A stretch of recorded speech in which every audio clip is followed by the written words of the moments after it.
上次捉泥鳅收获颇丰，小伙伴都闻讯赶来，接好了线，拉到小水坑旁。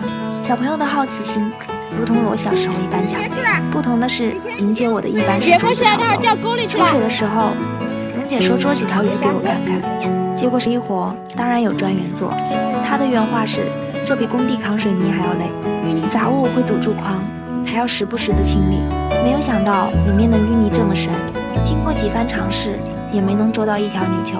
突然脑海里浮现一个新的想法，我觉得我们可以有一个塘，一个鱼塘。这时老爸喊帮忙去种树，他开心的去了。简单的商量了一下，说干就干。第二天就喊邻居小叔开来了他的挖挖机。男朋友说，男人有2大爱好，当奥特曼和看挖挖机。也不知道在哪儿学的，你可能当不了奥特曼了，今天就看看挖挖机算了。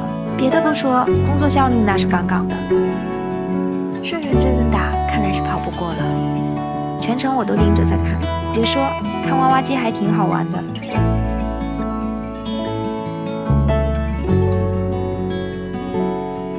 从一开始的一个烂泥坑变成现在的鱼塘，等水涨一些起来就可以养鱼了。以后我也是塘主了。老爸在清理水沟的时候挖了一棵麦冬，我们打算在鱼塘旁边种满麦冬，护体又美观。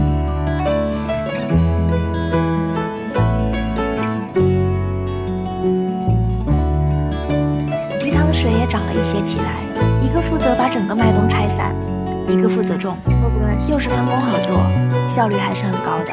鱼也不稳的进行，一颗麦冬还是不够的。好在农村随处可见，山上有很多麦冬，你去上面挖吧，在田边，那里有一堆。更换目标，这一株还不错。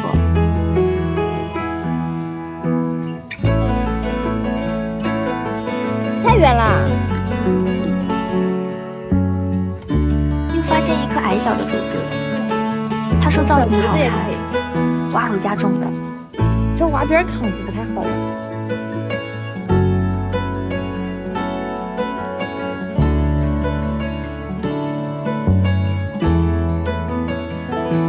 开了，有一颗就行了。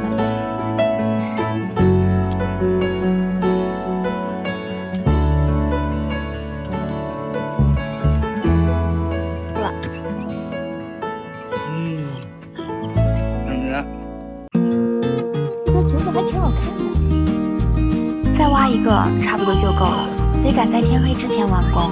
老爸锯断了碍事的树枝，拿回家烤火用。太阳快落山了，我也加入了劳动的队伍。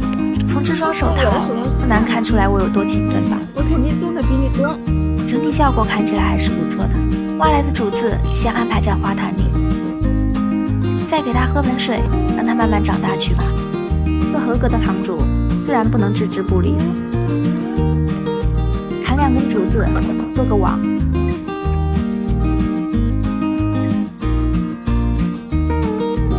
手法还是那么粗糙。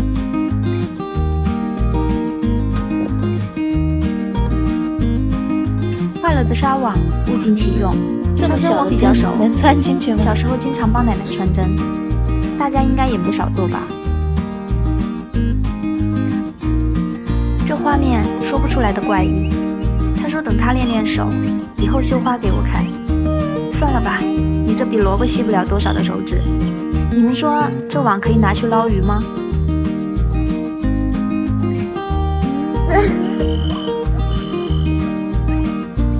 看着挺好玩，过来刀山，但这网做的实在太笨重了，拿起来都费劲，还是交给副堂主好了。由于鱼池一边太矮，我们还要把它加高，种上麦冬。副堂主就负责一些没有技术含量的工作，刨坑、填土什么的。别看我胡乱的踩，其中还是有技术含量的，得踩紧，还不能让土掉下去。差不多了，我种麦冬。副堂主继续打捞漂浮物。大功告成，收工。邻居小叔说，隔壁村有一条很多小鱼的溪沟，那必须拿上我的小鱼竿去看看。发现了很多铜钱草，钓鱼要紧，等下再来弄些回去。这条小沟我来过，小时候很清澈，自从上游建了垃圾场，就污染了许多。这个水潭还不错，就从它开始吧。可能天气太冷，鱼儿游来游去，就是不吃饭。后来换到下游，命尼妈妈，你看这鱼里有水，按照惯例，第一条必须是挂起来的，丢你下去重新走个流程，1条、2条、4条、5条。好了，又挂树了。他说为我解线是他的荣幸，那我就不客气了，不厚道的拿来另外一根鱼竿，继续我的快乐。都是小鱼，可以带回家养起来。由于今天来得太晚，天气也太冷，下次再来吧。拔些铜钱草回去养，之前10块1把的铜钱草瞬间不香了。有谁认识这个水草叫什么？又收获满满的1桶水草，丢掉去世的水草，像兰花一样的水草就插在上面一排。这种安排在下面，整体效果还不错。铜钱草，给它来1包生根粉，用水泡上，让它自己长出来叶子，再来育植它。随着我们长大，小时候的形影不离，到现在1年才能聚齐1次。不过正因为这样，大家才有喝不完的酒，聊不完的欢声笑语。为了安全考虑，我们选择了山坡上的一块水泥地，你爹也被拉过来帮忙清理场地了。我手里的镰刀可不是装饰。作为一个农村长大的孩子，割草砍柴那可是必修课。差不多要清理好的时候，弟弟送来了提前准备好的树桩，还是人多力量大。把柴搬到中间架起来，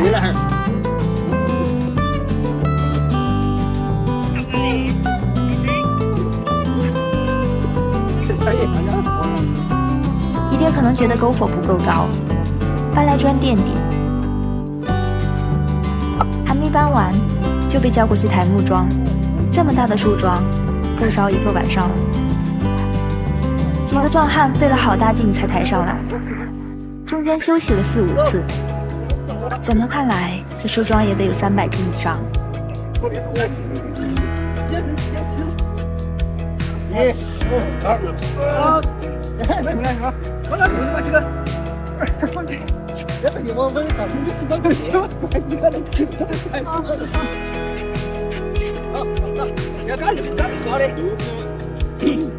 修修补补，解掉绳子，众人把树桩架上。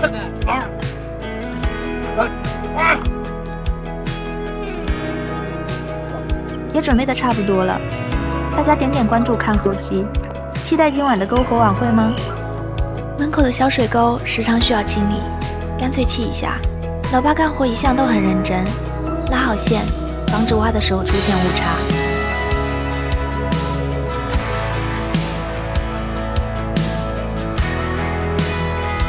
我还在这里做一个院子，我打算把菜地改造成一个小院，搞个亭子，院子里做一个凉亭，再换一个大点的鱼池，然后那边做一个鱼池。喂，那个公鸡怎么出来了？隔壁山坡上有以前施工留下来的废沙，沙里杂物很多，只能靠人工筛沙喽。长着是免费的，浪费点人力也不算什么吧。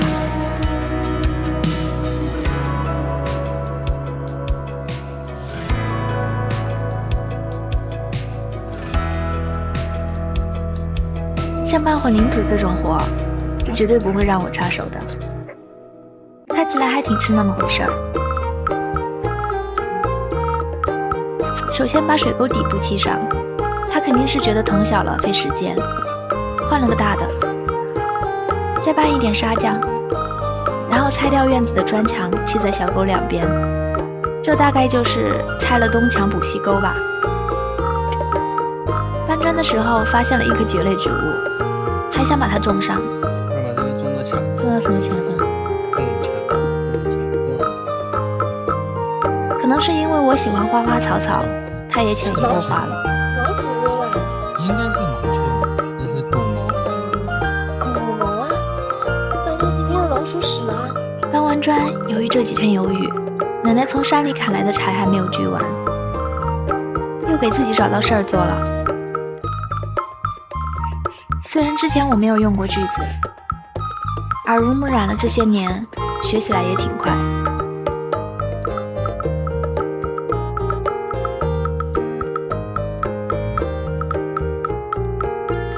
把锯好的柴火转移到屋内阴干，老爸虽然没有做过瓦工，还是有模有样的，很整齐。对比之前的小水沟，相当不错。这是水沟原来的模样。上次挖好了，准备第2天施工，就下起了雨。今天早上雨还下了一会儿，下午看雨停了，就继续开始我的小院改造。老爸还是负责砌砖，看他一丝不苟的拉线，想来水沟砌好一定是笔直的。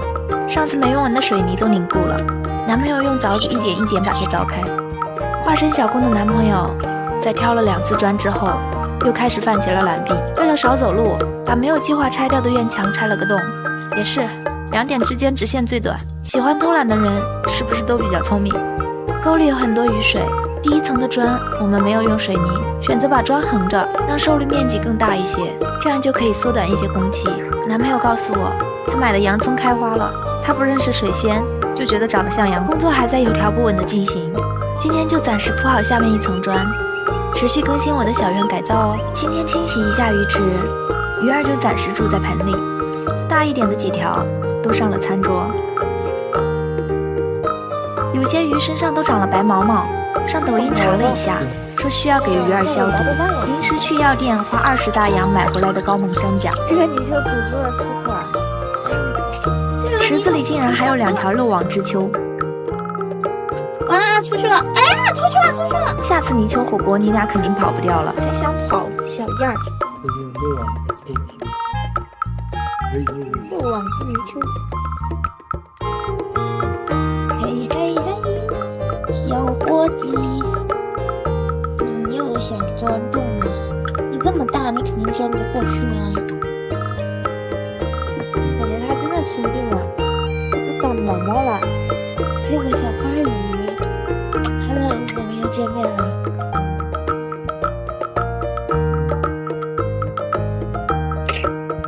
全是一群老弱病残。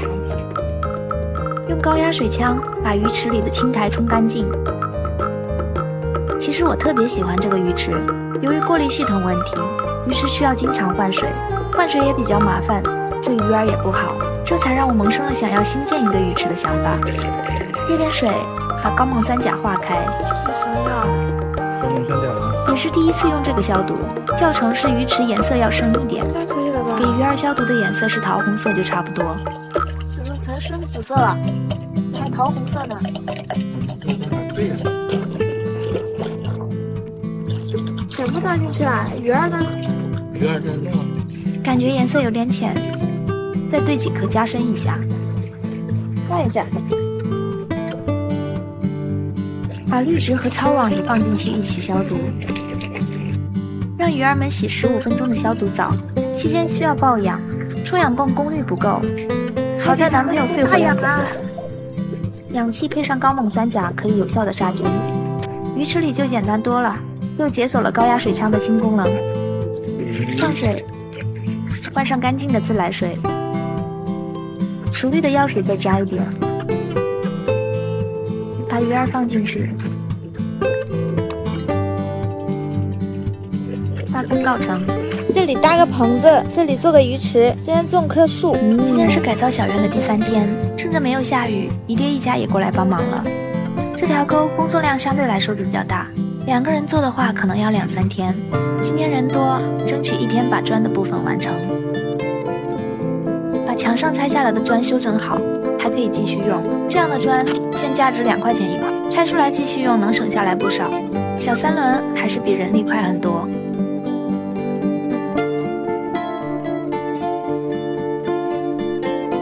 由于大家都不专业，出现了一些小插曲。搬混凝土的时候水加多了些，好在这跟煮火锅是一个道理，水多了加盐，盐多了加水，只不过现在换成了沙。实力成就。终究还是拆了以前的基棚。之前我们一直在讨论这个棚子还有没有留下的必要。看了一下砖不够用，棚子的用处也不大，花钱再买也不划算。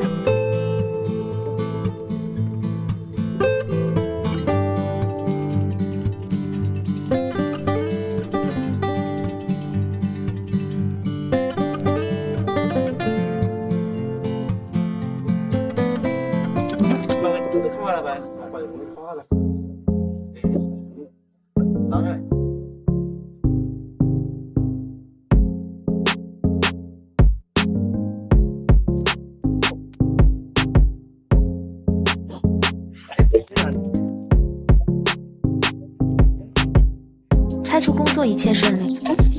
搬了一趟去车上，他俩合计了一下，距离好像差不多，不如直接搬过去。一个用背篓背，一个用扁担挑，手法娴熟，砌砖的速度还是挺快的。水沟差不多要完工了，鸡棚拆下来的木梁大部分都被重铸了，没啥用途，聚了烧火也算是物尽其用。天黑之前，水沟部分基本完工，持续更新我的小院改造哦。今天是改造小院的第4天，一大早就起来，拆掉了鱼池旁边的砖墙，花坛边也拆掉了2层砖，方便以后亭子里可以看到花坛种的花草。还不知道在里面种些什么，你们有什么好的推荐吗？院里还有很多已经成熟的萝卜，明天都做成萝卜干，可以吃上很久。上次砌好的沟，沟底需要铺一层沙酱，放好混凝土，水沟里一直有水流过，就不需要加水，省事许多。姨爹下午刚好有空，就过来帮忙了。姨爹的手法依旧如此的娴熟，老爸和男朋友就做小工，老爸第2天要上班，男朋友一个人不好施工。今天要把亭子地基打好，先挖4个坑，明天好倒墩子。第2天上午架上水平仪，量好地基的尺寸，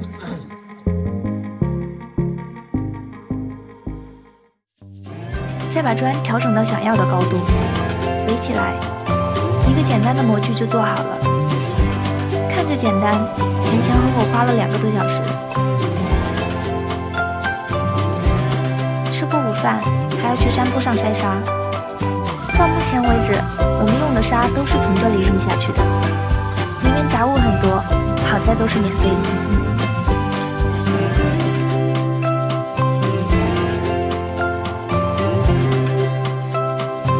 只有一个人干活，太重了我也提不起，搬的混凝土差不多够4个墩子的，但后面感觉混凝土不够，就往里面塞些碎石头。捡石头这种活我还是可以胜任的。不一会儿天就黑了，好在把4个墩子搞定，持续更新我的小院改造哦。今天是改造小院的第5天，昨天倒好了凉亭的墩子，先把4周摆上砖，学着老爸先拉线再干活。上午的任务就是把亭子的地坪倒上，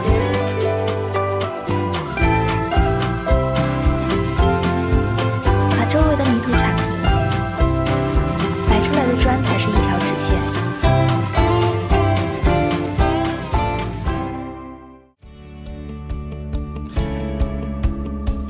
4周摆好后，中间的就简单了，几乎没有技术含量，纯粹都是体力活。算了一下，大概用得上100块砖左右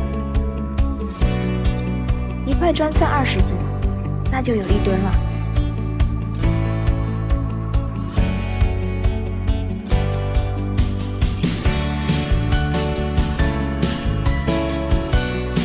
捡些碎石填充到砖缝里，修修补补也差不多了。去山坡上拖一车筛好的沙填上，每天改变一点点，就好比人也每天进步一点点一样。生活虽然平淡如水，但是只要心中有想，一切终将美好。准备一些没有用完的碎石子，搬混凝土，水又加多了，还好不救急时。老爸下午休息，帮忙一起倒地坪，2个人合作，速度还是很快的。不一会儿就铺了一大半，商量着是贴瓷砖还是石材，大家有什么合适的推荐吗？想要田园风格的，分工合作，总算是完成了亭子的地基。等水泥干了就可以贴砖了。多出来的水泥做几块砖，说不定哪天就可以用上。持续更新我的小院改造哦，很久，最后还是选择在小院里种一棵柚子树。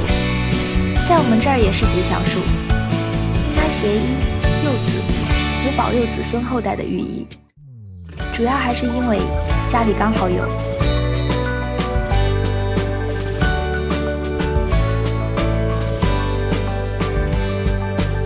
小院里还有些青菜，没有成熟的，移栽到隔壁菜园。一直有网友说我什么都不做，每天瞎指挥，今天让你们眼见为实了吧？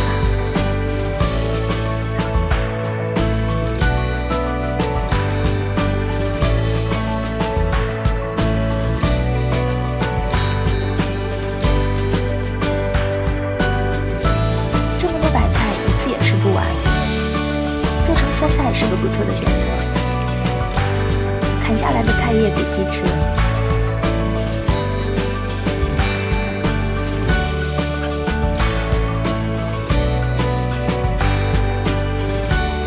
树挖的差不多了，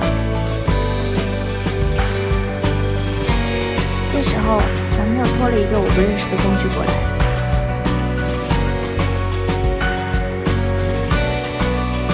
让树倾斜，锯断下面的树根，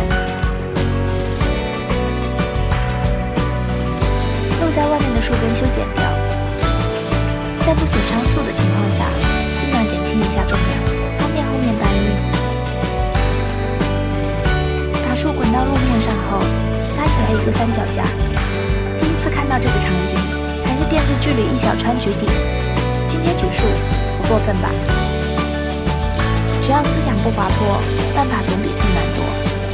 最终还是因为重量问题，临时叫过来2个朋友帮忙。柚子树装车时，小3轮跳了起来，我跟妹妹也派上用场了。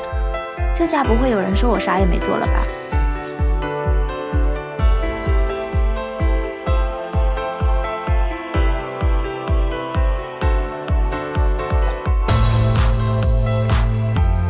慢一点，有错啊！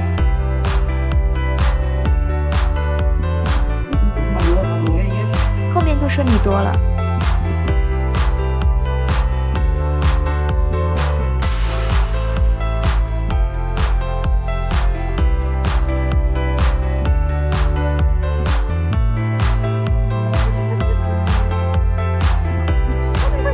以一块木板作为代价，换柚子树的安然无恙，不亏。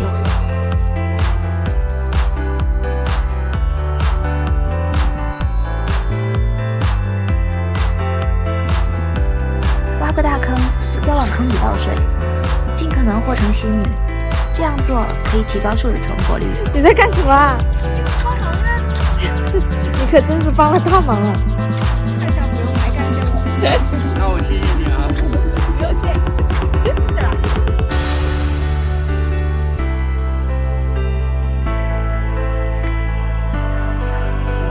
最后把树种上。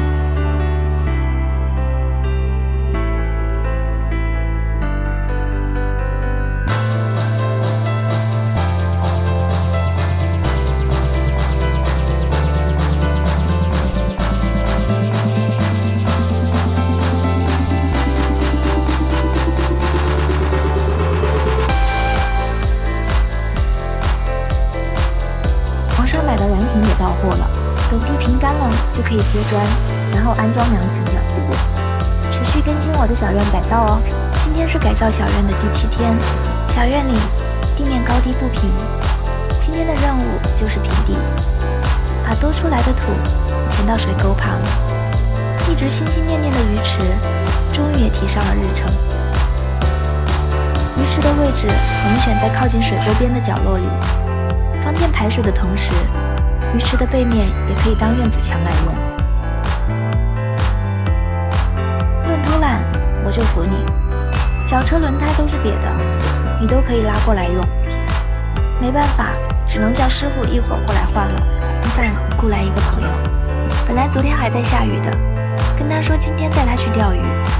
早上起来看天气还不错，朋友非说这么好的天气不干活可惜了，还很热心，非要帮我们干活。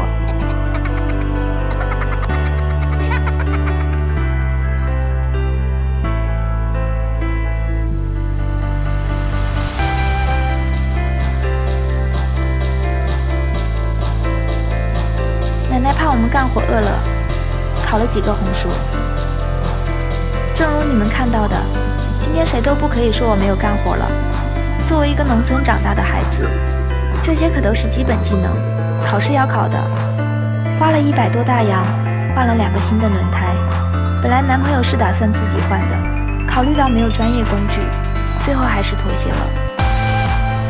很多网友都评论让我们更新快一点，在这里跟大家解释一下，最近经常会下雨，我们也没有什么经验，都是一点点摸索，有时候还会面临返工，还要拍摄、录音、剪辑，差不多2天一个视频。看到这里，大家可以点赞支持一下吗？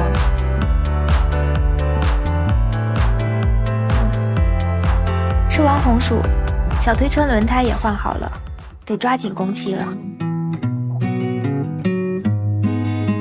打算在凉亭地基4周贴上鹅卵石，到时候去河边捡些回来，经济实惠还好看。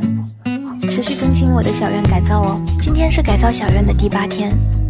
今天下雨，为了不拖延工期，去宜昌鼓浪屿捡些石头回家，顺便去朋友家蹭顿饭。亭子和鱼池的4周都打算贴鹅卵石。虽然下雨，大家都还是很开心的。这个上面还有一个山水画。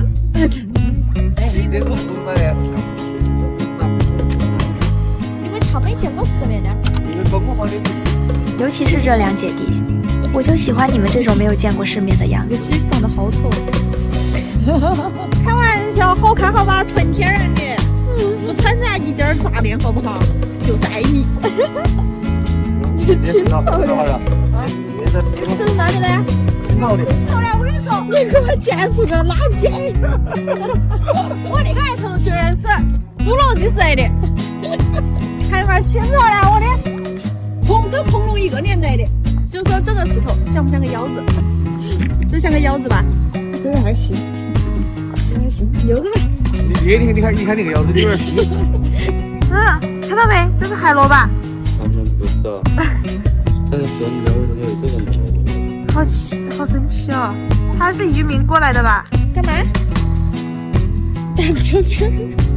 到了长江边，自然少不了打水漂。打了几个呀？再打一个飘飘。有数不清多少个的。教大家打个水漂。这个我喜欢，1个数得明明白白。捡我承认捡，翻就算了吧。据当事人说，一筐有100多斤吧。回到家就很认真地画鱼池的图纸，在抖音学习了很多鱼池过滤系统的视频，最后选择了这种，看不懂到底是什么原理。和好水泥砂浆，买了2根管子，先把过滤仓填上水泥，水泥都填好了，男朋友才想起来还有一个水管直接没有安。他说有了这个直接可以只放掉污水仓的水，讲了一大堆没听明白，算了，我还是到时候直接看效果好了。他说这2根管子，一个是底吸，一个是面吸，池底抹成一个斜坡，方便水流出去。这我还是听懂了。亭子的地面我们最终选择了石材，明天就可以开始贴了，持续更新我的小院改造哦。今天是改造小院的第9天，等了几天，亭子终于可以开始贴砖了。因为没有经验，都是靠摸索，好在小院始终是在往好的方向发展。多年前，小院还是老房子前的院子，有了新楼房后一直闲置。爷爷奶奶那一辈，经济来源几乎靠庄稼，多一块地意味着多一些收入，后面才种上庄稼。儿时看着地里的高粱，总会止不住的遐想，可能在那时候就在心里埋下了一颗种子。童年记忆依旧历历在目，仿佛就在昨日。初入社会，没能得到自己想要的，反而被现实给我一顿胖揍，也不知何时把快乐也给弄丢了。后来喜欢上一句话，终有人见一凉风，填我108000梦。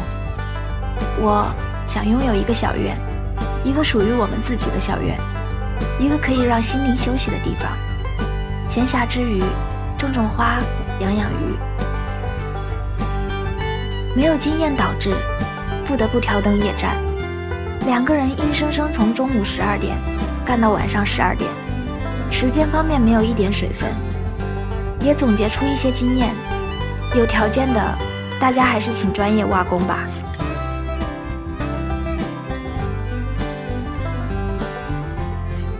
吸取了昨天的教训，叫来了姨爹帮忙砌鱼池。在网上买的模具，先在模具里刷上一层油，图方便，我们用的是食用油。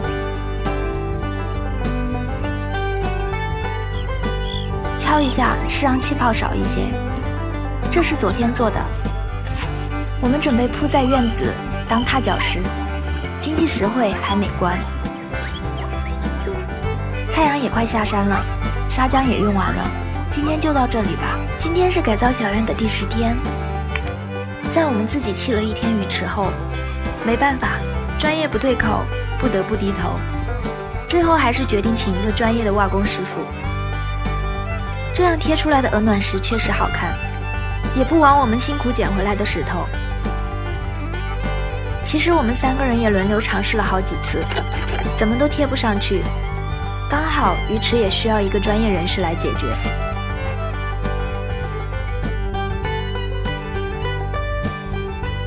到底是专业的，花了200多1天，老爸也学了一门新手艺，明天又可以自己开工了。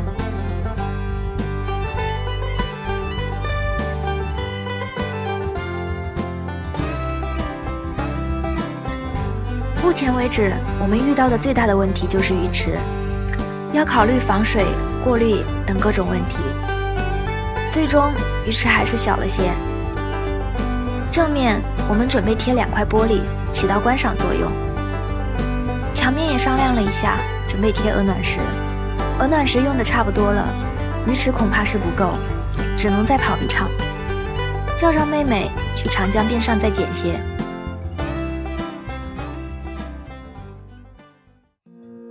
我们无从下手的活，师傅1个人半天就解决了。过滤仓属实是小了些，拖延了进度，同时使用也不太方便。没办法，到时候只能在滤材方面下文章了。今天是改造小院的第11天，小院里我最期待的就是鱼池了。看这架势，老爸是在给鱼池凹造型。老妈今天不上班，也加入了干活，打算把院子弄平整些。种花需要考虑到花期，铺草皮会简单许多，但是又想在小院里看到不一样的色彩。有懂这方面的朋友可以帮忙给些建议吗？你笑什么呀？买了50条泥鳅，我想着放到塘里让它长大了，捞起来吃，结果一直被男朋友嘲笑。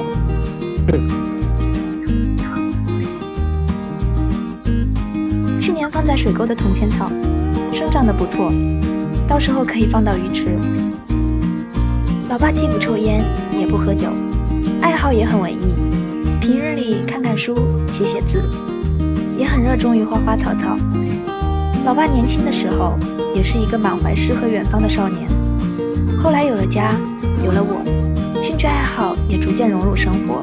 这些年来，老爸会一点点挖工，也是理所当然的。之前我们直接把水泥抹在墙上，石头贴不上去，水泥也一直掉。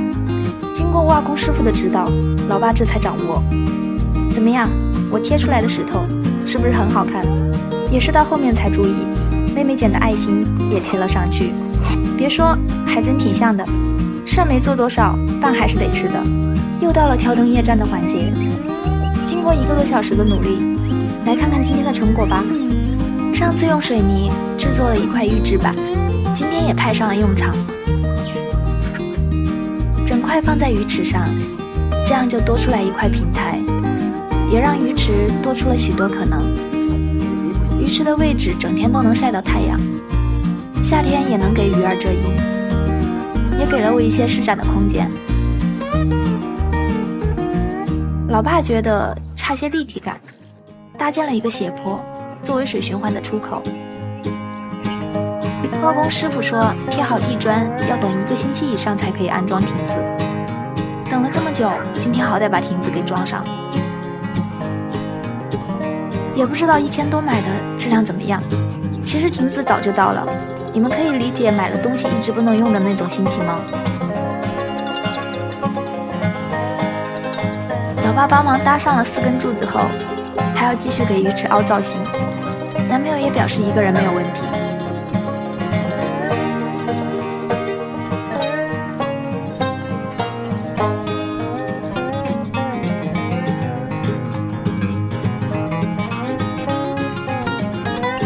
大忙我帮不上，打下手还是可以的。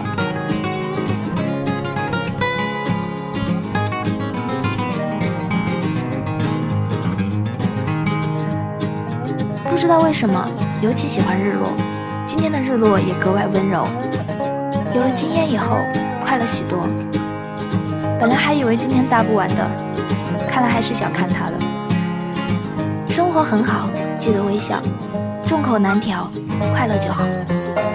昨天搭好了凉亭，今天打螺丝，量好尺寸。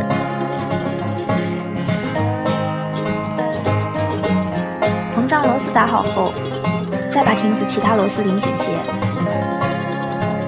小花挺着个大肚子也来凑热闹，过不久就要生宝宝了。那个说要拿粉色麻袋来偷小花崽的，看来这段时间得防着点他了。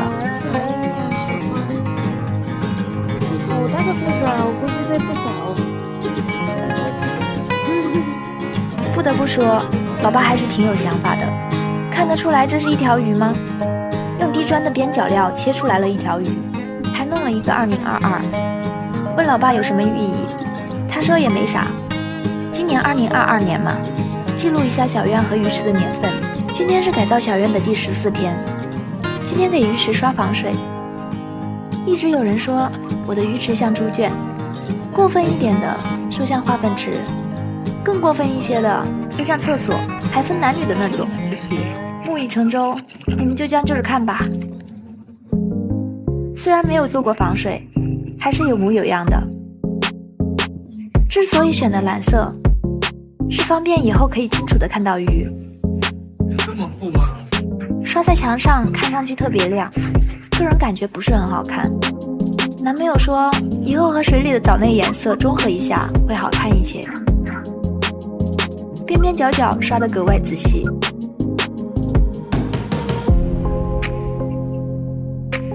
这种布我也叫不上来名字，买防水漆送的，看似轻松，其实心里还是很慌的。毕竟这可是个细致活，也不敢保证它不漏水。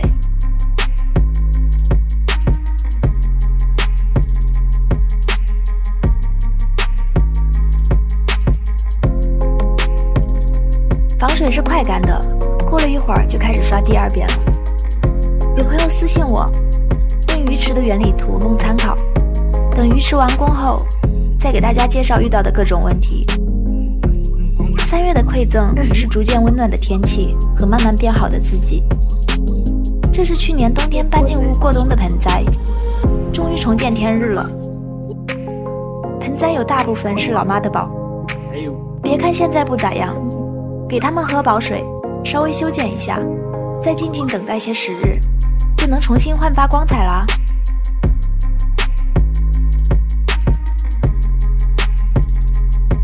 真是屋漏偏逢连夜雨，但愿刚刷的防水干了吧。不过盆栽的水算是白浇了，但能否让身边的鱼儿在大自然里得到好转？砍几根竹子，以后怎么带啊？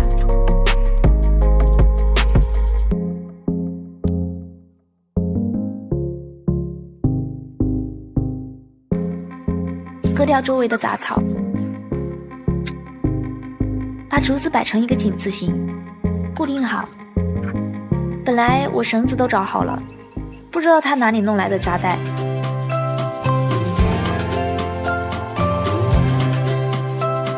窗帘可能这辈子都想不到，有一天还可以当渔网来用。窗帘够大，直接在竹子上打个结。不得不说，论偷懒，我服你。为了防止窗帘飘上来，捡些鹅卵石丢进去。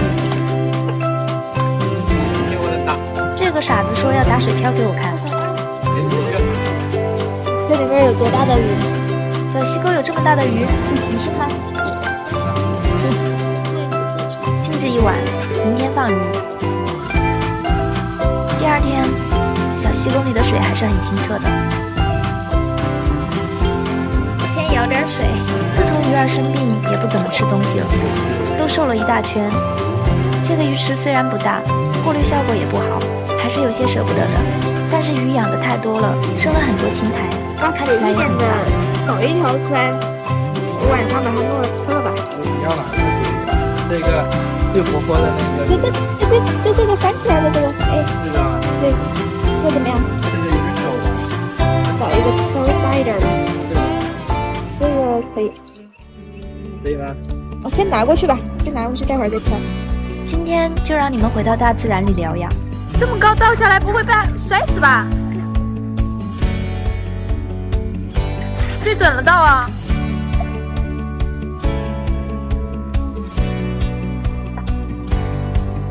这个是最大的吗？这个从长度来说是可能。就是它饿瘦了一点。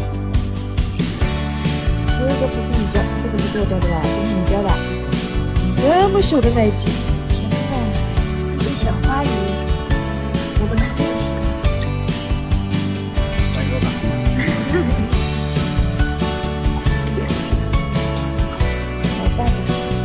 能捞就捞起来，捞不起来就放水。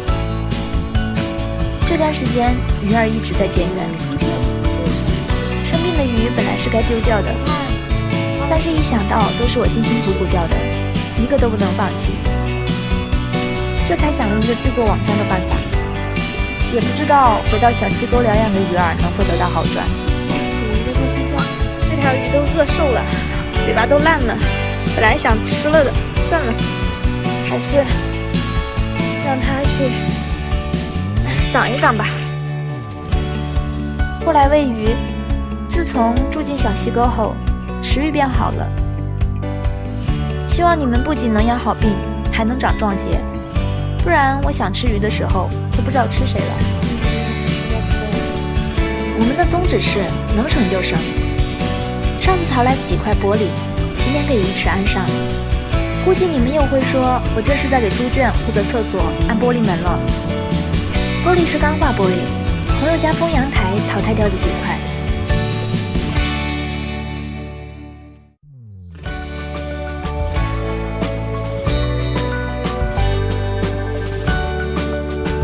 我觉得玻璃有些薄，男朋友打包票说强度没问题。对比了一下，墙面有些不平整，他说多用些玻璃胶也没问题。于是我们前后去买了3次玻璃胶，一共6罐。相比防水的小心翼翼，今天这活做的虽然粗糙了些，不过他说祖传的这些玻璃手艺，我也只好暂且相信了。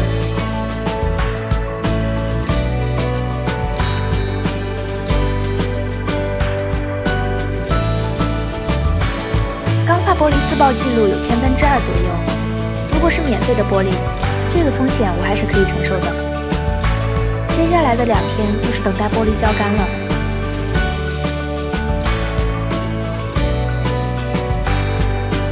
尽量把里面的空隙全部填上玻璃胶。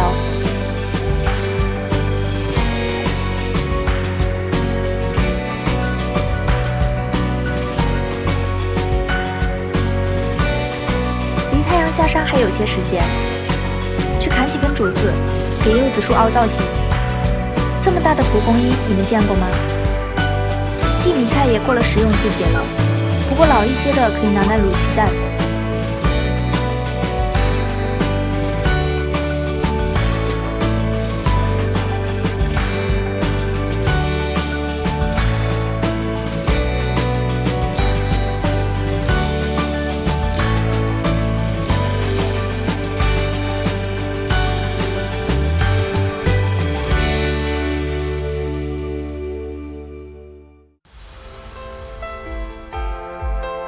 我的想法是给柚子树坑围上一圈竹桩，从矮到高做个漂亮的立体造型。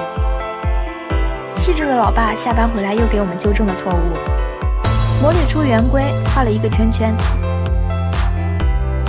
清理出多余的泥土。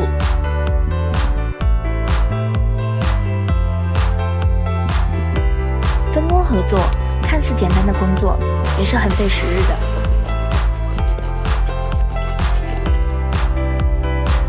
只要抓住生活的主动权，每一天都来得及，每一天都在变好。池放水了，打算用井水来养鱼。水井是以前没通自来水的时候跟周围邻居一起挖的，现在也好些年没用了，用来养鱼还是不错的。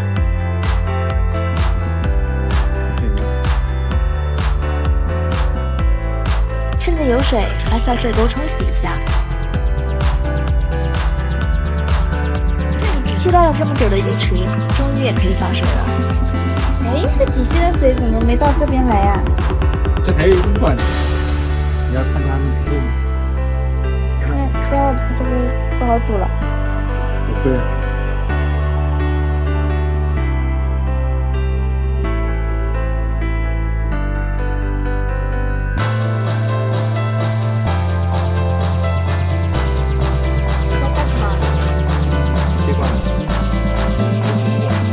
够，还得去砍几根。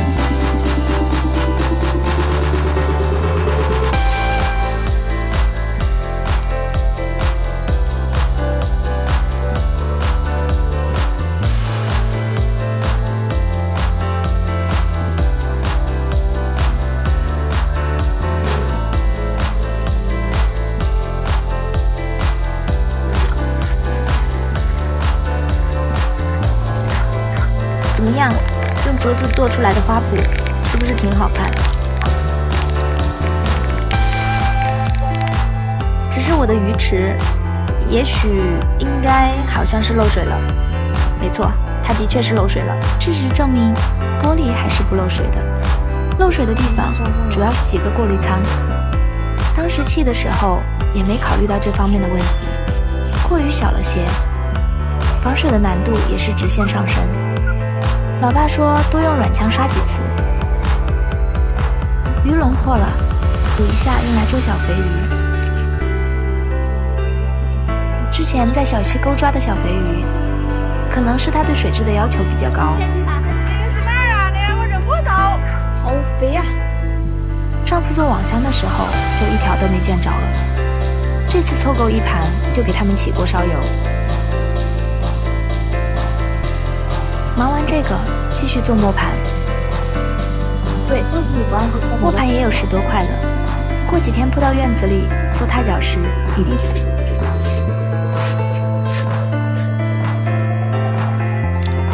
这一层小条一点，以防万一，鱼池内和过滤仓重新刷一遍水不漏。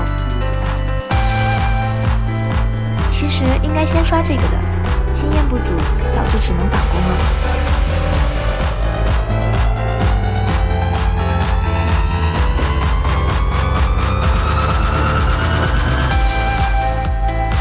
干了以后，确认不漏，再来上色吧。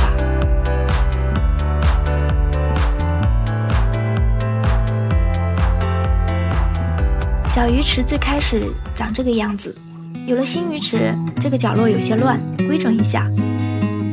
搬出来的盆栽长势还不错，给你们换个凉快点的地方。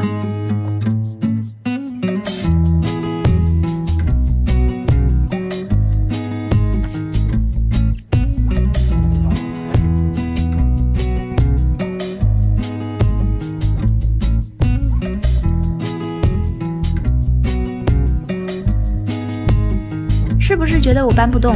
怎么样？还可以吧？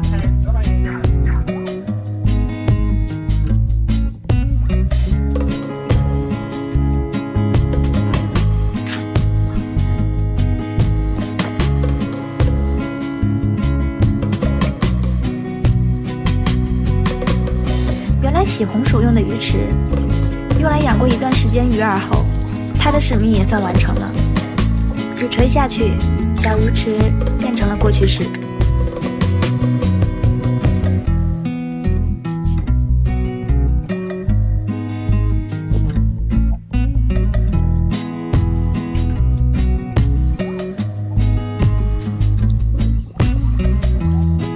小推车换了轮胎，没少派上用场。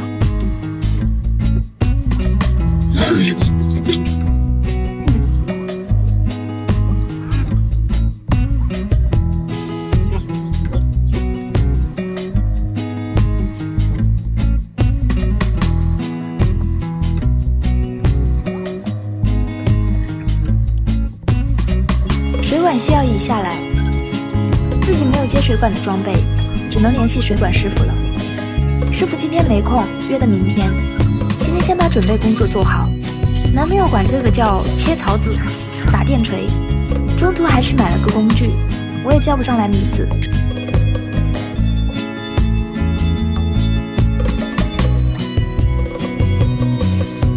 水管接好后，老爸把墙面也处理好了。地面需要埋一根水管，用于排水，扩大一点，不能让它高于地面。比较一下长度，锯断。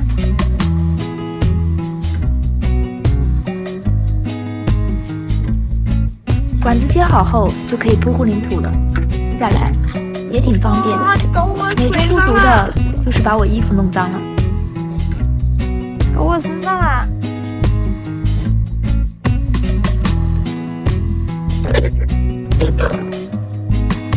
刷防水用的搅拌工具也被他开发了新的用途。奶奶说来了个女瓦工，完工了，接下来就是等它干就好了。还剩余一些时间，本来打算挖点红蚯蚓，去河边过过瘾的，结果，算了，就当是在挖地吧。老爸最近比较忙，今天叫妹妹过来玩，来都来了，就帮忙抬个洗手池吧。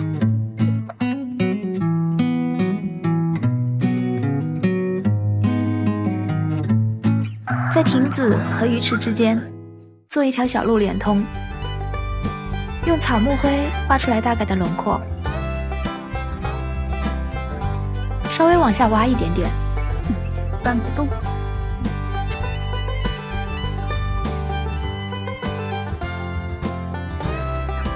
妹妹是个特别勤劳的人，而且非常热心，拿起锄头就干活，问都没问我们一句，完全没把自己当外人。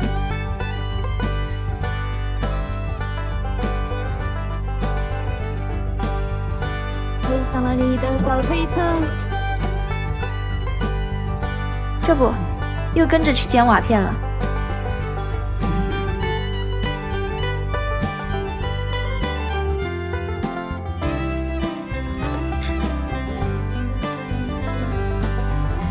小路的两边用瓦片挡住泥土，这种技术活当然得我来做了。主要是男朋友力气太大，一锤子下去就碎成几块了，没有这么多完整的大瓦片够他锤的。各种花也相继开放了，这才是春天该有的样子呢。按着这种开法，今年的李子怕是可以吃到饱了。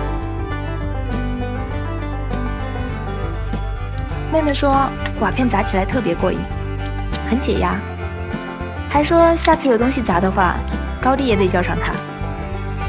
老妈搬来从邻居家借来的瓦片，估计有朋友会好奇怎么借的。瓦片不够了，向邻居家借点。看，就是这样借的。妹妹锤了满满当当一筐碎瓦片，光顾着解压了，完全没考虑搬不搬得动。老妈也拿她没办法，还得咱们家大力士了。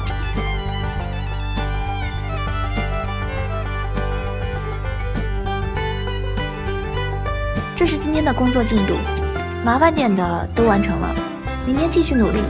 本来预计第二天就可以完工的小路，一场春雨打乱了原有的计划，导致拖延了一天时间。有了前天打下的基础，今天工作也简单了许多。可以了，瓦片的高度再下降一些，邻居再借，砸碎了几块瓦片，只有上邻居家再借些了。拖来石子挖个坑，倒进和好的砂浆，又在偷懒的前提下提高了工作效率。一场春雨的滋润下，桃树抽出了新的嫩芽，打落了满地的桃红，桃枝夭夭，灼灼其花。碎瓦片上铺上一层混凝土，防止路面下沉。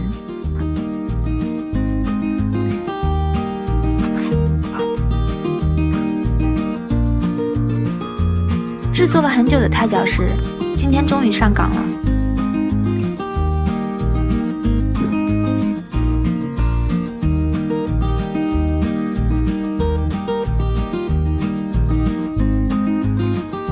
距离把控还是不错的，就是有些硌脚。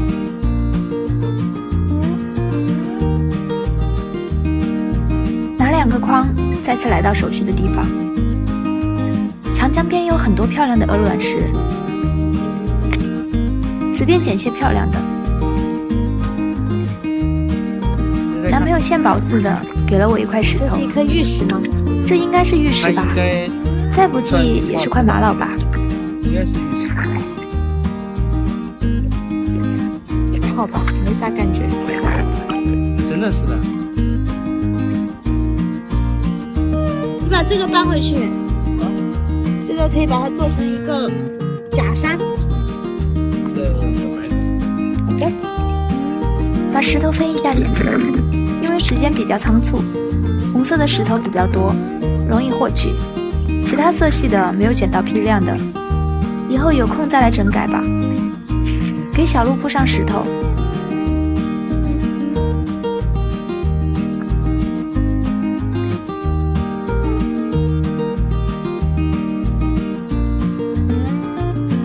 整体效果还是挺合我心意的。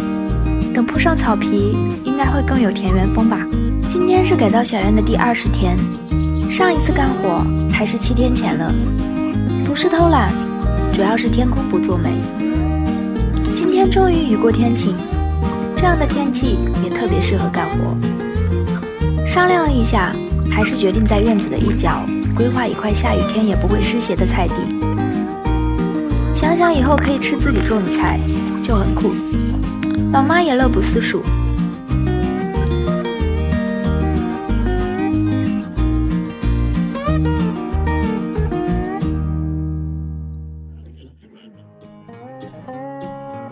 今天是改造小院的第21天，菜地也算是安排上了。别看地方不大，前前后后整整忙活了半天时间，光是往里面填土就给我累得够呛。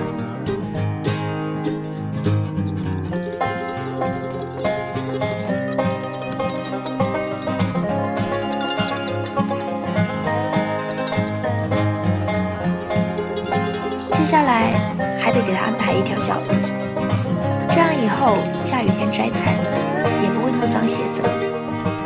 找来废弃的木板，钉在地里，地面留一块砖的宽度就够了。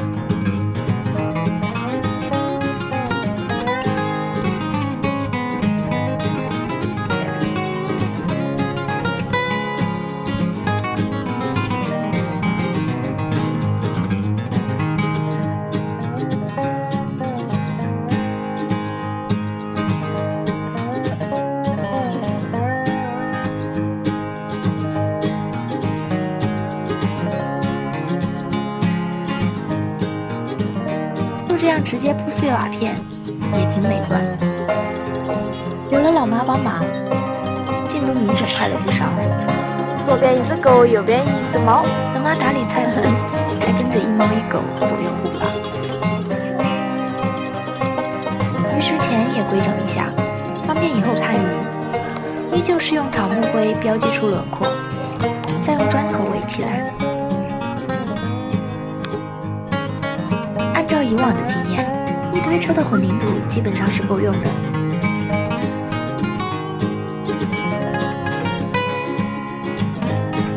比较大的缝隙用石子填上。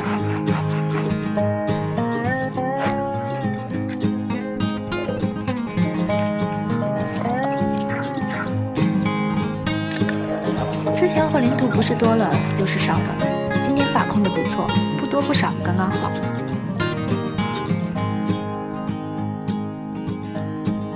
和贴墙面的小心翼翼相比，地面就简单多了。也没有那么多讲究。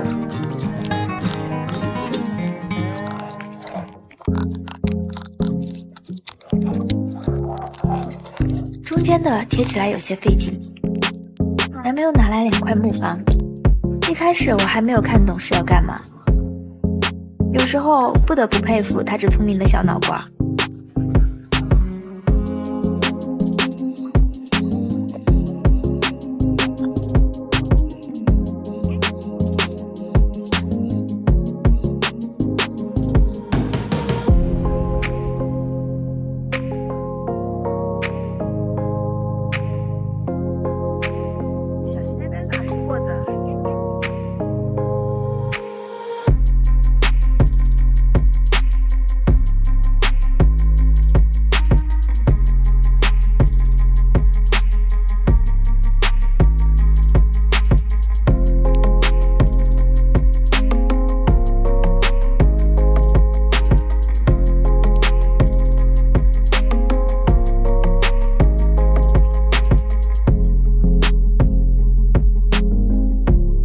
按照惯例来看看效果吧，不说别的，跟鱼池真的很搭。这是之前的样子。花架原本我们是打算自己做的，由于没有工具，尝试了一下就放弃了。好重哦！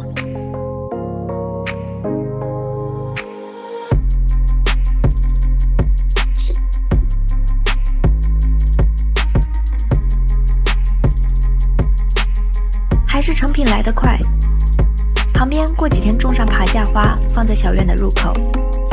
还不知道种些什么，大家有推荐吗？水池旁地面再加宽些。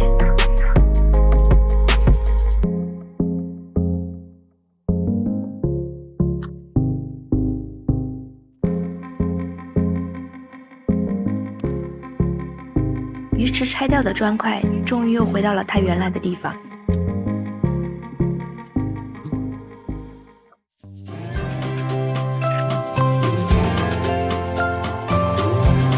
下午开始铺草坪了，感谢朋友送来的草坪，着实是让我们又省下来不少。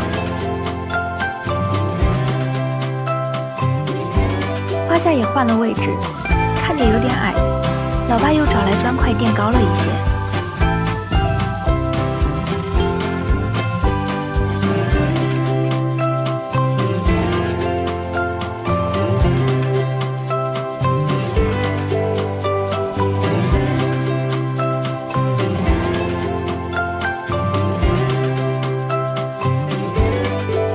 水沟旁之前撒的野花种子发芽了，最终决定全部移栽到凉亭边上。改天来做一个小花，爸帮我松土，挖出来半筐解根，今晚的凉菜又有着落了。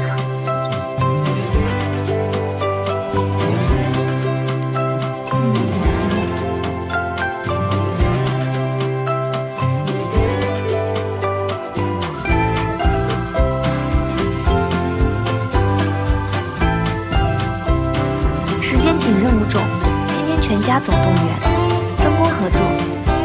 爸妈负责松地，我们铺草皮，奶奶帮忙采景石。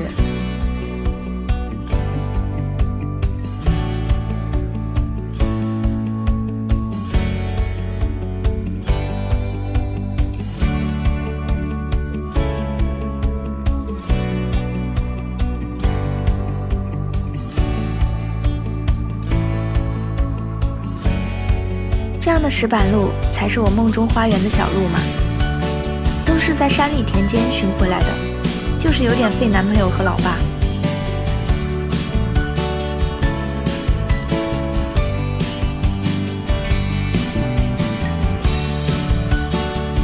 铺完草坪要给它浇透水。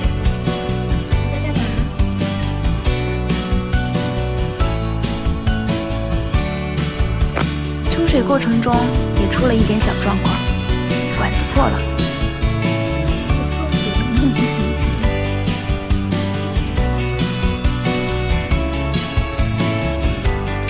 怎么了？有什么问题吗？真的我还要喝水。我给你洗干净点，你觉得喝不喝？哎，好像我们家没杯子似的，你不要用这个喝水。我晚上用它给你倒水。混的，你抽了混的。让我拿杯子弄点开水，还以为是要浇上去呢。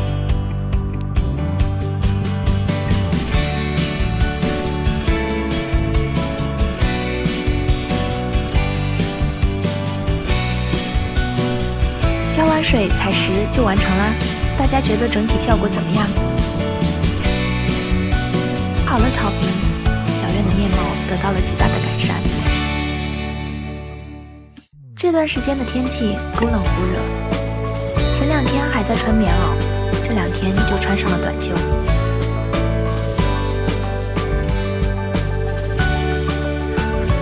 男朋友这手挖工完全没有章法可言。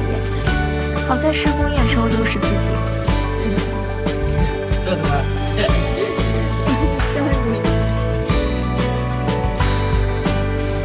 看起来好像很专业的样子。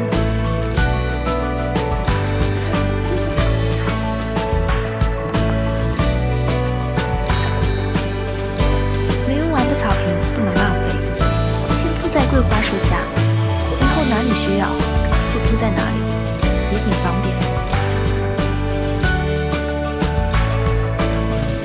昨天铺草坪的时候，在老妈的指导下，在菜地里撒下了旱菜和空心菜种子。今天种黄瓜和四季豆。种地你们见过，拉线种地大家应该是头一次见吧？一会儿拉线中间。虽然生在农村，老祖宗那辈的好多技能到我们这边也都失传了。好在年轻，一切都能从头开始，看着简单，可真到了自己上手的时候，就不是那么一回事了。压根儿不知道他怎么跑的，不对，应该是怎么种地的。学习种地，有时候也是一件让人着迷的事情呢。主要是以后吃上自己种的蔬菜，会很有成就感吧。也许是这人间烟火气，最自散人心。好在有老妈的指导，成功种下了黄瓜和四季豆，在每个坑里都撒上一把饼肥。最后，老妈撒上之前烧好的火粪，这可是正宗的有机蔬菜了，就等明天的雨来滋润它们发芽啦。今天是改造小院的第24天，木盘模具花100多买的，做了20多个，比起直接买踏脚石，简直不要太划算。原本打算在这里做个平台，老爸加了些创造，这是要往专业挖工发展呀。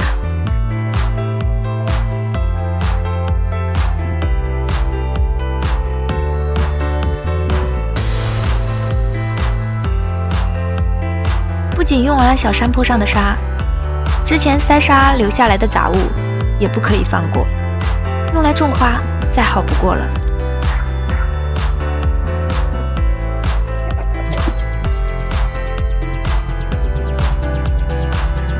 多肉的，哎，小心一点。配上2袋山里挖回来的黑土，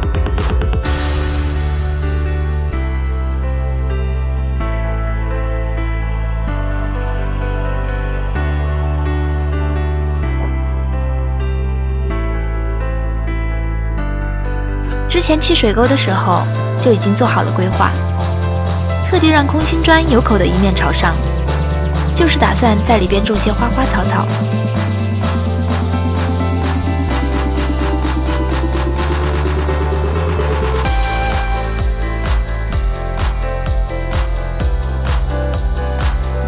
撒上野花种子，浇点水，就可以静等你们发芽长大啦。今天是改造小院的第25天，开始着手我心心念念的花圃啦。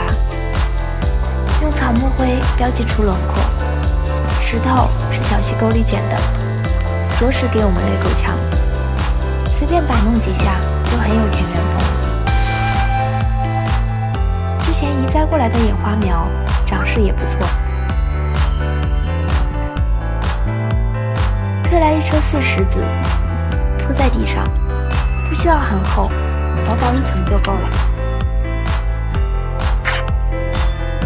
小石子上打算再铺上一层单色鹅卵石。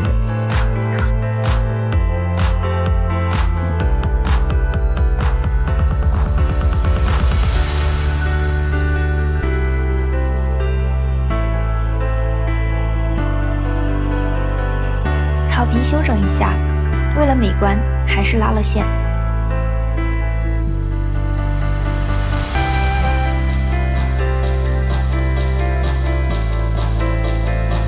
小花的猫崽子都已经睁眼了，每只颜值都很高。对于小奶猫、小奶狗这种生物，我是没有任何抵抗力的。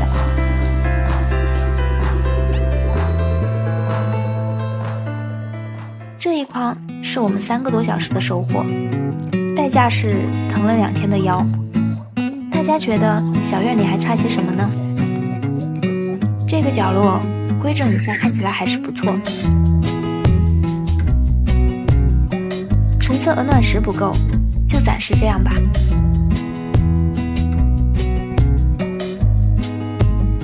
花圃里松下土，撒上野花种子，期待你们早日生长成我的梦中情妇。一会儿给我拍一点，拍一点。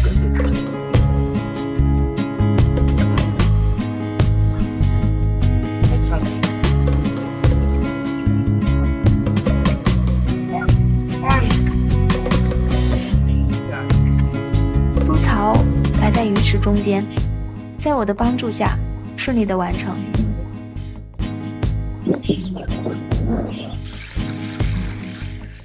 这样才能证明你的力气大。哇哦，长得蛮好诶。经历了种种波折的铜钱草，也终于找到了它的归宿。长得是不是很好？往前面一点。最后还是要对鱼池下手了。之前一直漏水，经历过几次修补，基本不漏了。今天刷最后一层防水上色，过不久就可以养水放鱼啦。也开始养水了，平台上摆上植物，就顺眼了许多。水管也是安了拆，拆了安，折腾了好几次，但愿不要再出什么岔子了吧。入口处收拾出来。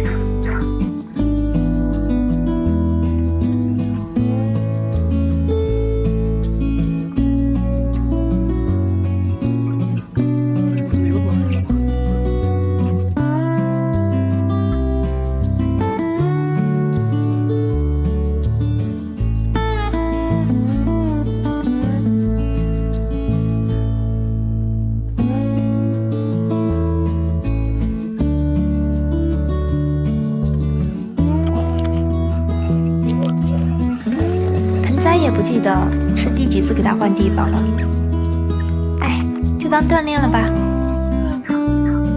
花这么久修好的小院，可不能因为这一块的拉垮，影响了整体的颜值。这样是不是看起来舒服多了？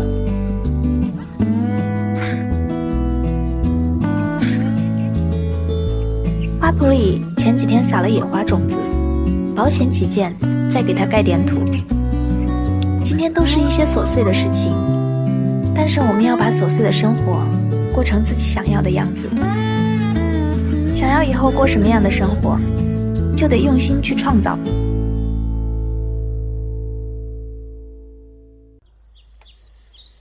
草坪旁的空心砖，里面种上爬藤植物，再做个篱笆，是个不错的选择。鱼池总算是没有再漏水了。打1桶水给我的野花种子浇水，静等你们发芽长大呀。今天开始做竹篱笆，也是第一次做，还有模有样的。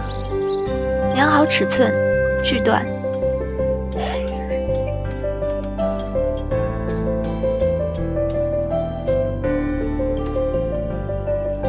打孔，固定。在朋友家借来2个工具。我也叫不出来名字。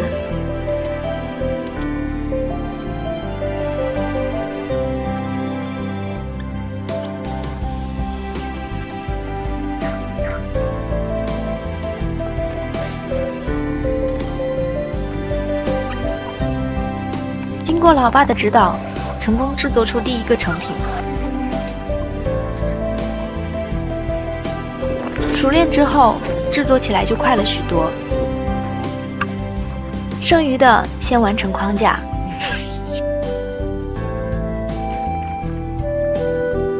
之前买的2颗月季，长势还不错，老爸把它们转移到院内。还要不要？迫不及待先看看篱笆效果。老爸又在鱼池旁凹起了造型。大家都在努力地干活，我和妹妹也没闲着，洗点水果，静静观察小院的进度，兼指导工作。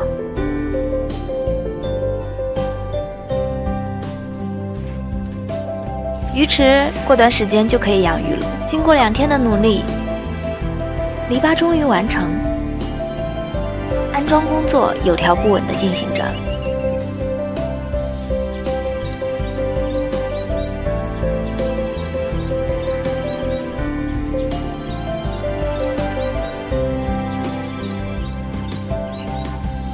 水沟旁，我的野花种子发芽了。最近天气好，给花花草草都喝饱水。后来啊，不羡慕天上的神仙，反倒忠于人间的烟火。今天是改造小院的第28天，妹妹说想去钓鱼了。虽然迫不及待，该干的活儿还是不能落下。你放了啥呀？鱼池刷过防水后，最关键的一步就是除碱。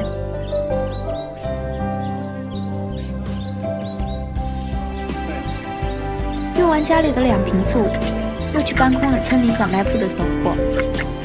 除碱也是个漫长的过程，急不得。打开水循环，泡上2-3天再换水。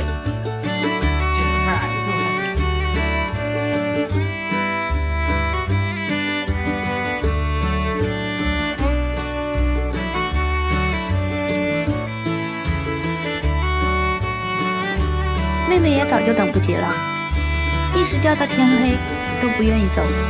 当然了，收获也不出意料的丰厚。小鱼处理干净，还有下午老妈在山里掰的山笋。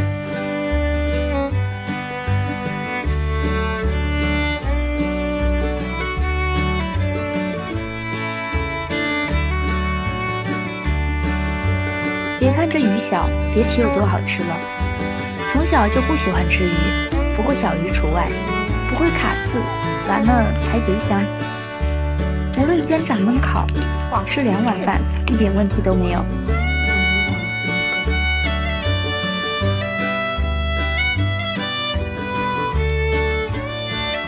感觉香味都快溢出屏幕了。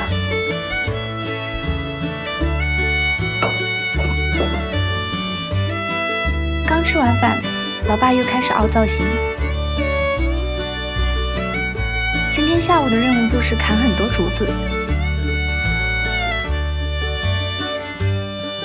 打算在洗手池上做一个竹棚，遮阴挡雨，烧火做饭。这片竹林长势最好，是村里爷爷的。听说我们要搭棚子，让我们随便砍，又是分工合作。这好重啊！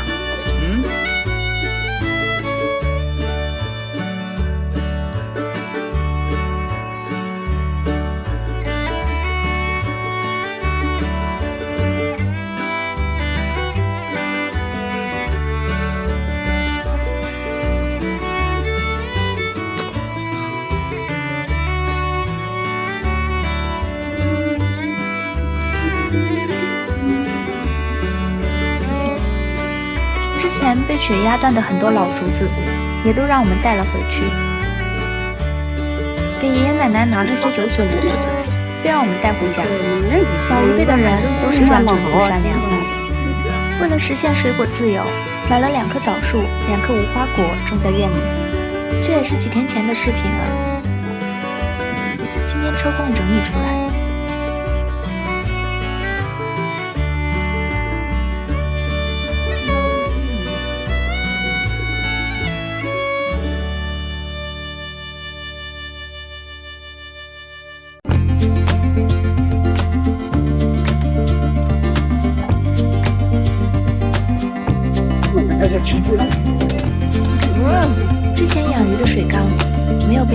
弃掉。有些小，放在鱼池旁，养些睡莲，再合适不过了。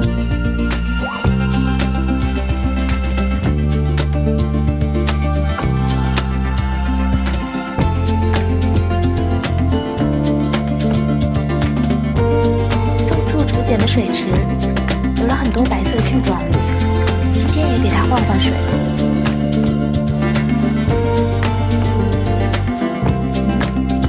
茶花想要它开得好，修剪起来一定不能心软，不然以后的花只会越来越小。恐龙和这个假山石摆在小院，好看是挺好看，弄过来可以说是大费周章了。老爸说，这石头是10多年前自己开农用车的时候，从很远的山里挖回来的。当时是4个人抬上车的，可如今的4个人到底不是当年的4个人啊？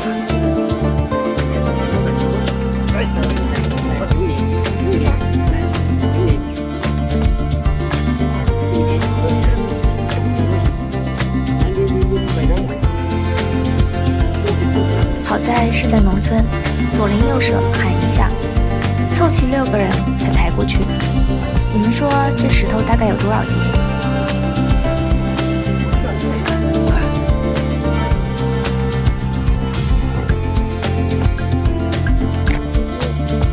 新到了2棵凌霄花，给它安排一个合适的位置。原本是想用木方做一个木盘架子，放在庭院里，还放一些摆件。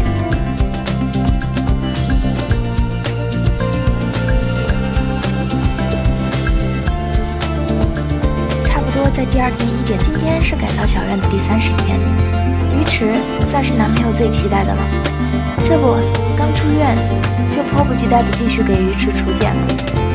少了1只手的参与，干活的确是不太方便，所以也提醒大家，不管做什么，一定要注意安全。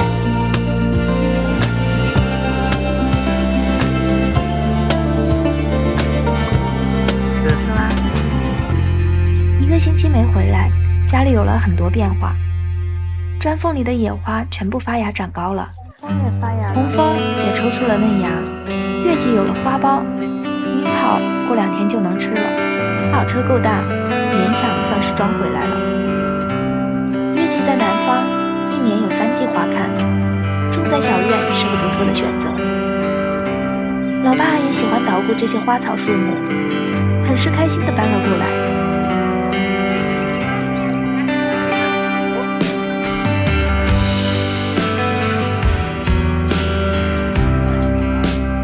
指点好位置，就开始种下了。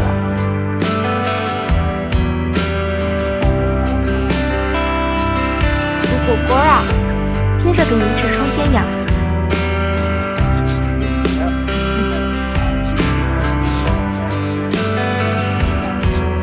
多了这几棵树桩月季，小院又有了一些立体感，期待它满树开花的样子。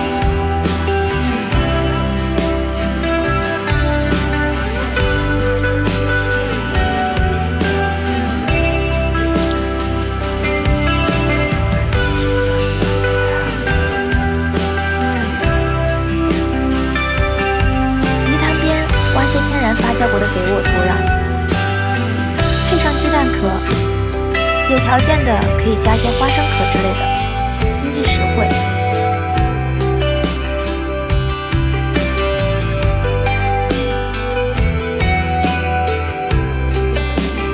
之前种的盆景矮山楂，移栽到亭子旁，再来点花肥。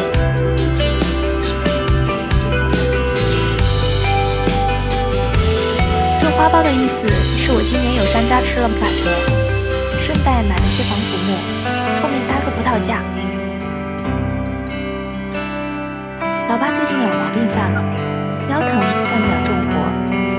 原来这种体力活怎么都轮不到我，哪知道一个手受伤，一个腰间盘突出。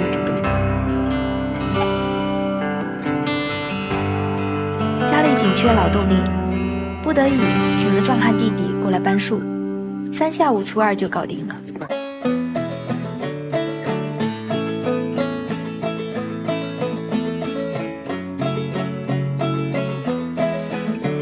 大早尝试着自己种树，确定好位置，捣鼓了1个多小时，最后还是妥协了，请了邻居爷爷帮忙。别看只是挖个坑，还是很耗费体力的。安排得很合理，爷爷是主力，老爸男朋友打下手，我负责做午饭。老爸因为腰疼不能做弯腰的动作，2个人默契地完成了一项工作，一个打水，一个煮饭。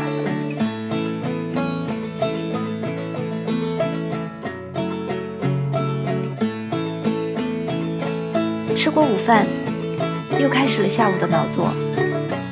铺草坪这种活儿，暂时也只有我能胜任了。多了几棵球树，小院又多了几分立体感，效果还是相当满意的。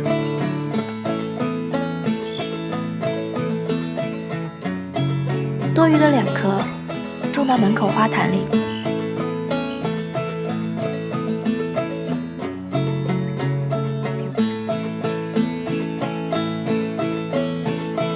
来看看整体效果吧。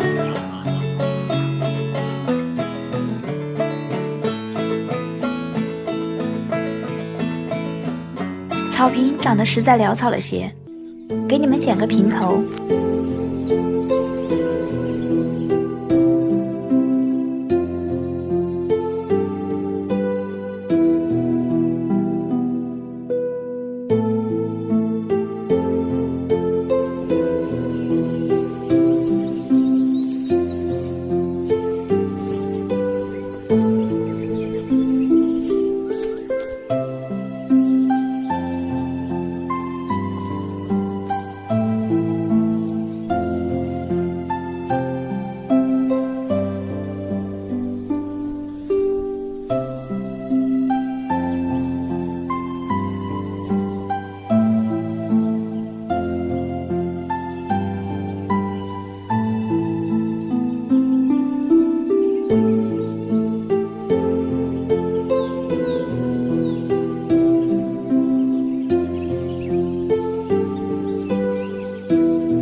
刚忙活完，就被盆泼大雨困在亭子里了。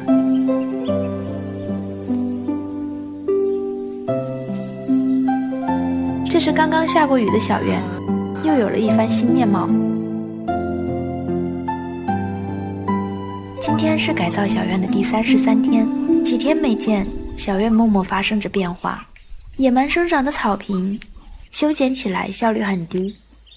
鉴于新买的割草机还没到，只能人工了。老爸又在凹造型，老式的窗户配上竹子，和小院还是很搭的。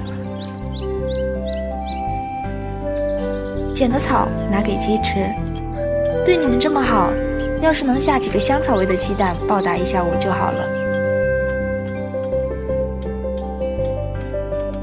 路边的月季和景观树也顺带修剪一下。想要月季开得好，修剪起来下手一定要狠。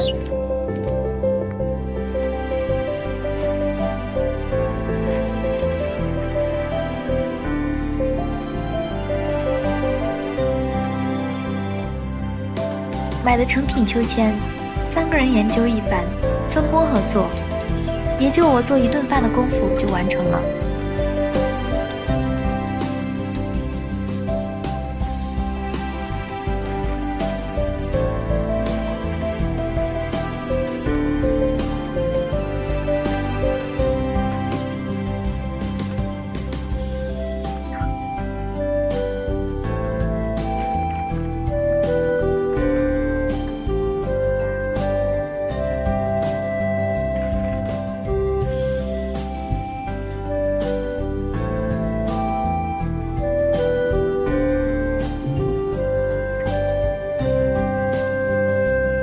调整一下，还可以变成1张床。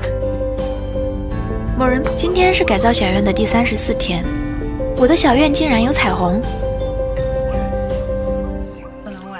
全部都是。上次有粉丝说让把竹笋子放到鱼池里，可以除碱，个人不建议使用，没别的，捞出来特别麻烦。上次修草坪着实是累着了，挣扎了一番，还是整了个电动的。这是我们村最专业的摄影师拍的，花了一顿饭，也不知道值不值。云锦，高级云锦，环绕。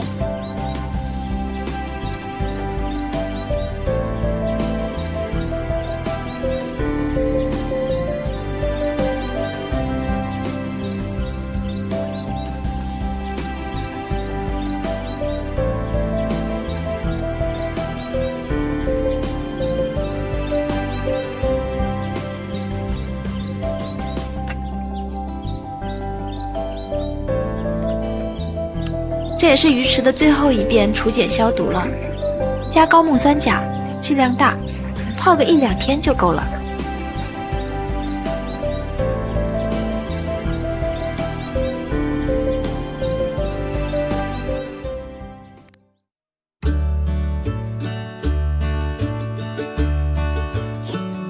你看这里还开花的，这个下面都是草莓，这能不能活呀？弄回去肯定能活，开玩笑。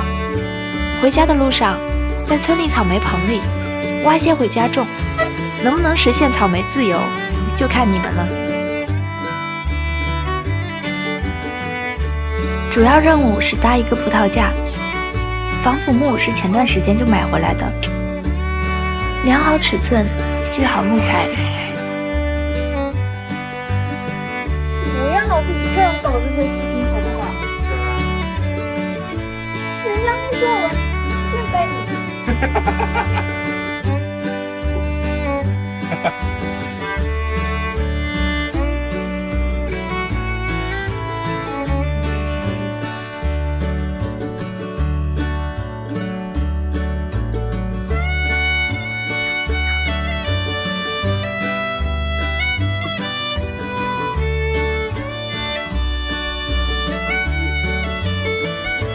放在火上炭化，有防腐的效果，同时也比原本的木色更好看。那就够了，就够了。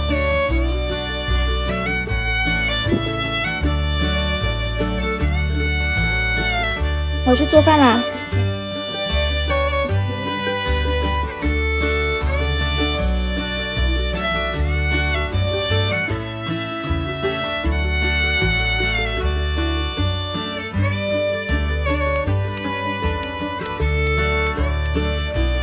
拥有18般技艺的老爸，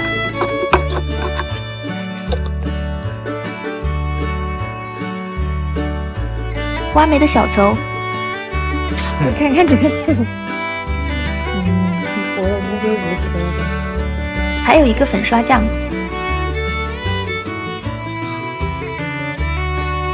分工合作，直到天黑，方才罢休。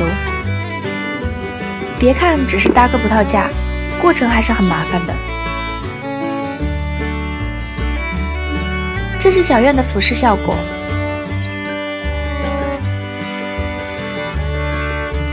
木头的切割面上也刷上木油，搭上全部处理好的木头。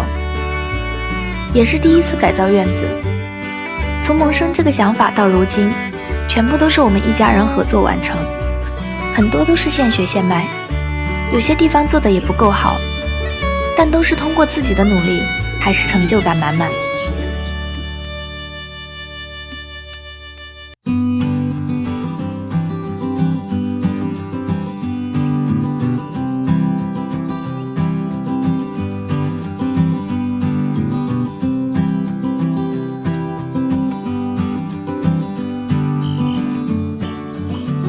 固定好葡萄架的2个角，墩子灌满水泥，再刷上最后一遍木油就完成了。总体来说还是很满意的，就是不知道种点什么长势快的爬藤植物，大家有推荐吗？有哪些朋友天天说要看鱼的，出来冒个泡？之前的底溪孔太小了，换了个网，挑了块石头压着点。把那个卷露出来呀！露出来了，那下面有个活口。你把鱼放里头吧。鱼前几天就能回来了，养在李子树下有几天了。有些是自己钓的，有些是小伙伴送来的。看到了里面有多少鱼？已经看到了，好多，直接过来。啊！这好大的劲啊！我的妈呀！用网子吧。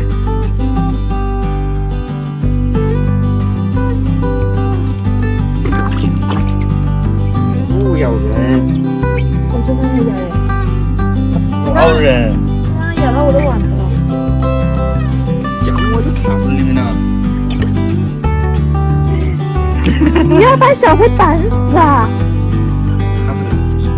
哎呀，你这好了，赶紧的，小黑好可怜呐、还有酒鱼这个啊，水都没有放满，就迫不及待地放鱼了。大黑。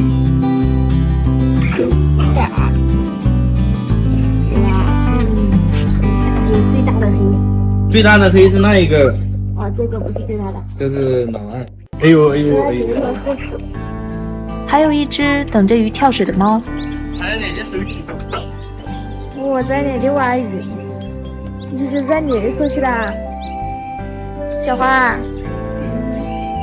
这颜色你看，这不是那么脏的，这好像是，它本身它就是黄的，对，它应该是黄鱼，应该是杂交的。蛮过瘾。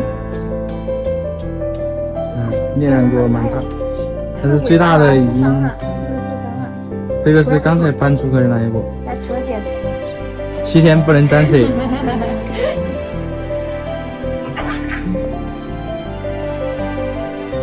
这个黑鱼还是可以的，啥时候给娃炖了？他们一家3口。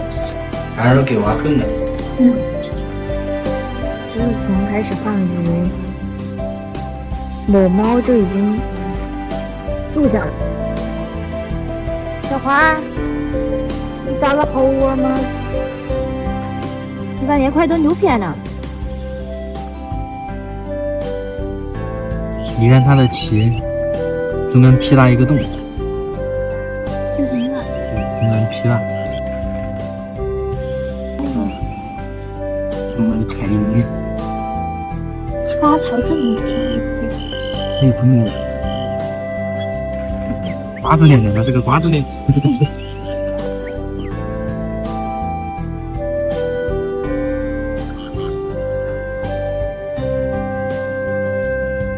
那么久，终于用上了。终于用上了。需要这么多吗？够了吧？等一下，你先放进去看看够不够。不一定要那么多。过滤材料放了好些日子了。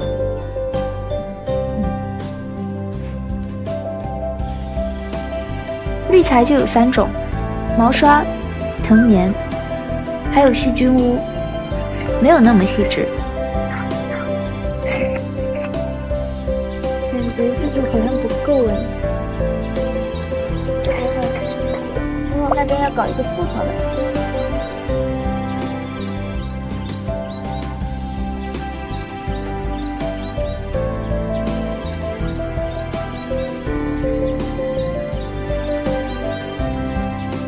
鱼池目前养些我们平时钓的鱼，一下子也吃不完，哪天馋了捞出来也方便。后期养啥以后再说吧。开闸放水，小院水产养殖正式营业。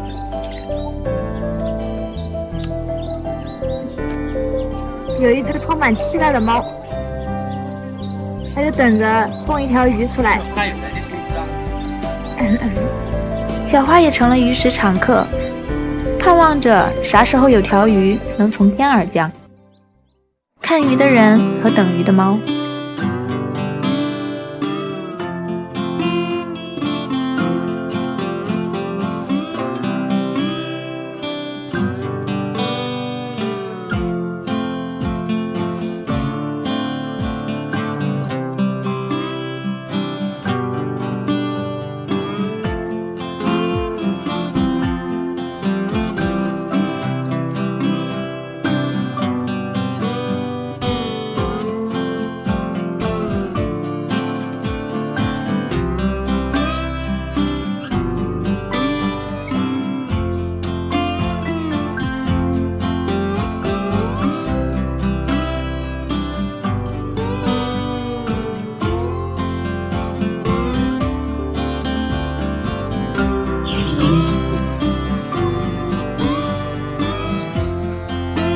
少朋友跟我一样，看老房子不爽很久了，终于还是对它下手了。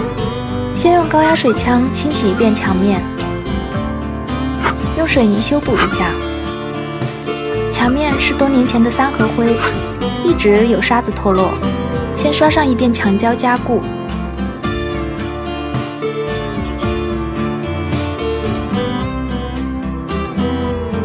等墙干，顺带干点农活。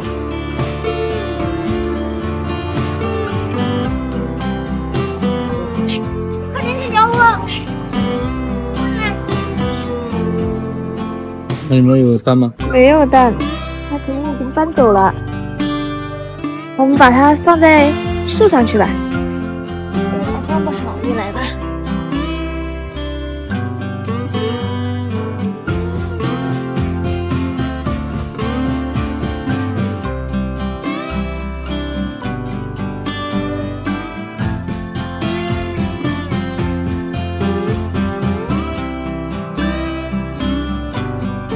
墙面准备了2个颜色，都是灰色系。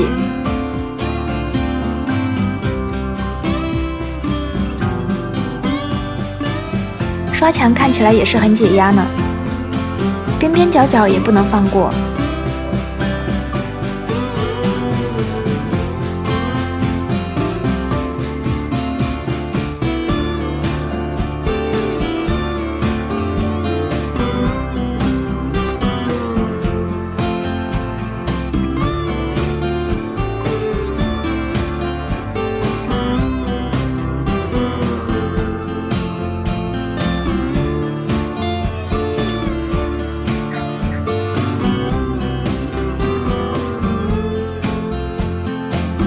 刷完上面，重新贴胶带，换个颜色刷下半部分。